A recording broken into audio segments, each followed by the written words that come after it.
not send Erica to tell her I liked her. She looked like she was 16. She had on these pink sweatpants, I still remember what I had on. A white shirt. I do remember. Tell them what I had on. And she had on a pink headband and all these kids. I'm thinking somebody done, brought their little cousins out to the skating rink. But I'm like, I told Erica, I think that's my wife. But she looks 16. So Erica was like, she do look like a little kid. So she said, I'm gonna go ask her how old she is. Erica went to go ask her how old she is. I think she said she was like 23. When she asked her, that's when I then said, I'm gonna go to her alone and find out, more information about it. But on my way, she came back to Erica and was like, why you want to know? She's from the south side of Chicago, Inglewood. So all that hood was coming. Why you want to know how old I am?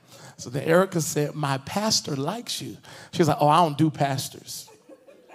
So that's when I went on my own, and on my way, not only is it 10 kids, jumping all over the place, but she have her friends with her too. So I'm like, oh God, I gotta go through the friends and the kids. So I went, I introduced myself, and I told her I'm the pastor and I'm interested. And I told her in that moment, I think you're my wife. And she's like, boy, you crazy. But she gave me that number though. She gave me that number though. And we talked on the phone that night, and I told her, I said, I'm in a situation. I was very honest. I said that, we're basically planning, some things, but I just don't feel like this is it. And I said, give me 30 days. Let me get it right with this person, and I'm going to come back to you in 30 days. And that's what she said. Well, I'm in a situation too. So I was like, okay. I was like, okay. Well, we're both in a situation. So I'm going to come back to you in 30 days. And I did. I came back to her on the 30th day, and here we are. Wow. I want to cry. No, but...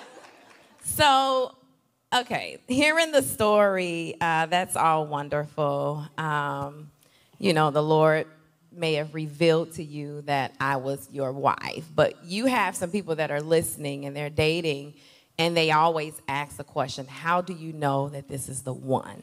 How did you know that I was the one? And I wish there was a tricky, spiritual, deep answer to that. And I cannot say that the Lord came down and said, man of God, the woman in the pink with the ponytail. It was none of that. Because I have to say, as you all know, we were planning a wedding with someone else who I also thought at the time could have been the one, but I honestly was not sure. I was very unsettled in my heart. But I was doing it because I wanted to be married. And I really believe that the Lord saved me from being married out of desire and not being married out of design. Because sometimes we can get married out of desire and rush to the altar and not be married out of design. And you can rush to the altar with a look and not a destiny. And that's what I was getting ready to do. I can't say anything was wrong with that person. That person is not a bad person. They just were not in the will of God for me, and the Lord really saved me. And so I saw her, and I just knew.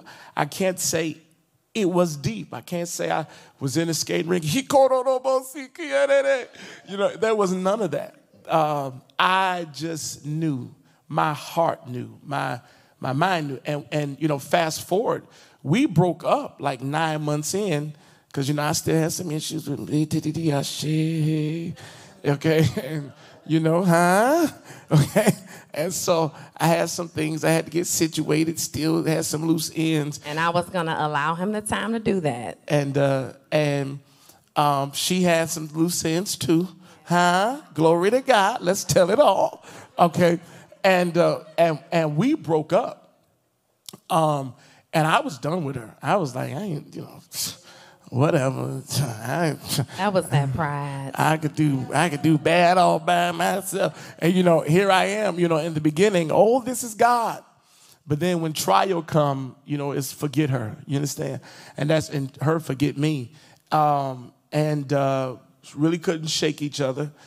We end up having a conversation on the phone months later, probably about 2 months later. We had not talked. You know, God is working on me with my pride.